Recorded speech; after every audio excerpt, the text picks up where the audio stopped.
জয় বাবা। Red Sun club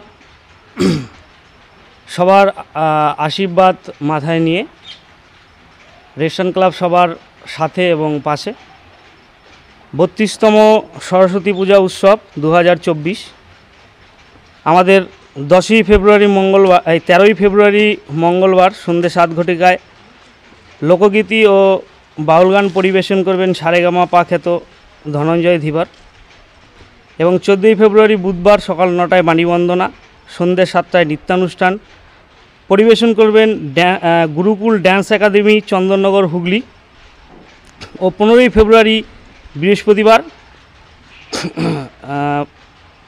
অঙ্কন প্রতিযোগিতা অংশগ্রহণ করবেন বিভাগ ক খ গ 5টা 30 মিনিটে পুরস্কার বিতরণী, সন্ধ্যে 6টা 30 মিনিটে যোগব্যায়াম প্রদর্শনী এবং 7টা 30 মিনিটে সাংস্কৃতিক অনুষ্ঠান পরিবেশনায় এসো গান শিখি।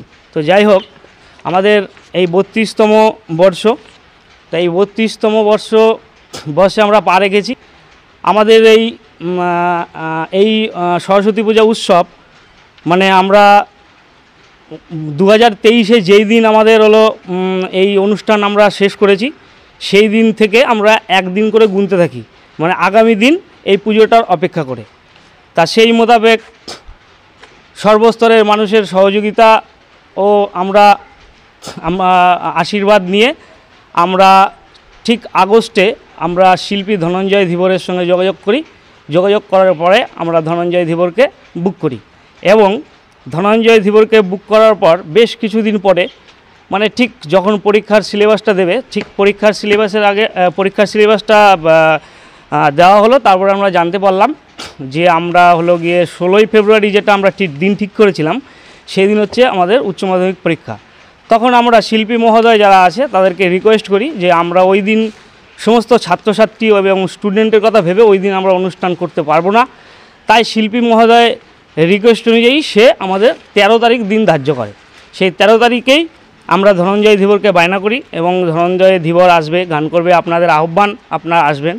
এবং বিগত বছরগুলিতে যে ধরনের আমরা আপনাদের সহযোগিতা নিয়ে যে ধরনের জনসমাজ কল্যাণমুখ কাজ করে থাকি, সেগুলো যেরকম বিগত বছর 2018 সালে আমরা খাজুরডি গ্রাম পঞ্চায়েত এবং ব্লক স্তরে একটা আবেদন করি। আবেদন করার পরে আমাদেরকে 5000 গাছের চারা আমাদের হাতে তুলে দেওয়া হয় এবং সেই 5000 গাছের চারা নিয়ে আমরা প্রত্যেকটা বাড়িতে বৃক্ষরোপণের একটা কাজ করে থাকি এবং আমরা সেই 5000 গাছ আমরা রোপণ করেছিলাম এবং আজকে সেই গাছগুলো অনেকটাই বড় হয়ে গেছে, এলাকার মানুষ সবাই জানে এবং এই ধরনের কাজকর্ম আমরা করে থাকি।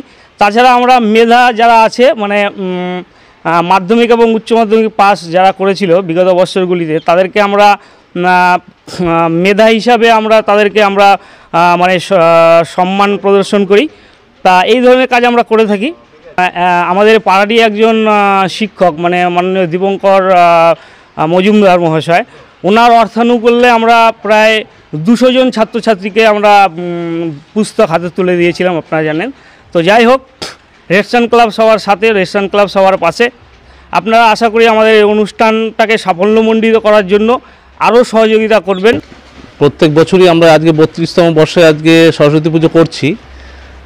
তো প্রত্যেক বছরই যখনই দেখি যে সরস্বতী পুজোর জন্য আমাদের অনুষ্ঠানে মানে কিছু বিঘ্ন ঘটছে, বিশেষ করে যেমন এবছর উচ্চ মাধ্যমিক পরীক্ষা, এই সমস্ত কথা মাথায় রেখে আমরা একটু পিছিয়ে এসেছি, কারণ সরস্বতী পুজোর হওয়ার আগেই অনুষ্ঠানটা করতে হচ্ছে। যাই হোক, এবার যাতে আমরা বিভিন্ন রকম যে সাংস্কৃতিক কাজকর্ম করছি এবং সেই সঙ্গে আরও কিছু সমাজসেবামূলক কাজ করি, সেই জায়গায় সর্বস্তরের মানুষ এবং প্রশাসনিক দপ্তরের কাছে আমাদের একটা অনুরোধ আছে, তারা যদি আমাদের একটুখানি সহযোগিতা করেন তাহলে হয়তো আমরা আরও কিছু করতে পারি। তো সেই দিক থেকে তাদের কাছে আমাদের আবেদন থাকছে, তারা যদি আমাদের উপর একটু মাথায় হাত যদি রাখেন তাহলে একটু সুবিধা হয়। আর বিশেষ কিছু বলার নেই, সমস্ত রকম যাতে পরীক্ষার্থী যারা আছে তাদের যেন কোনো অসুবিধে না হয়, সেই কথা মাথায় রেখে আমরা সুস্থ সংস্কৃতি বজায় রেখে আমরা অনুষ্ঠানটা করব। আমরা যে অনুষ্ঠানটুকুর আয়োজন করেছি সর্বস্তরের মানুষের কাছে আমরা আবেদন করছি, আপনারা আসুন, আমাদের অনুষ্ঠানে সামিল হন, আমাদের সঙ্গে হাতে হাত রেখে অনুষ্ঠানকে সাফল্যমণ্ডিত করার জন্য আবেদন করছি।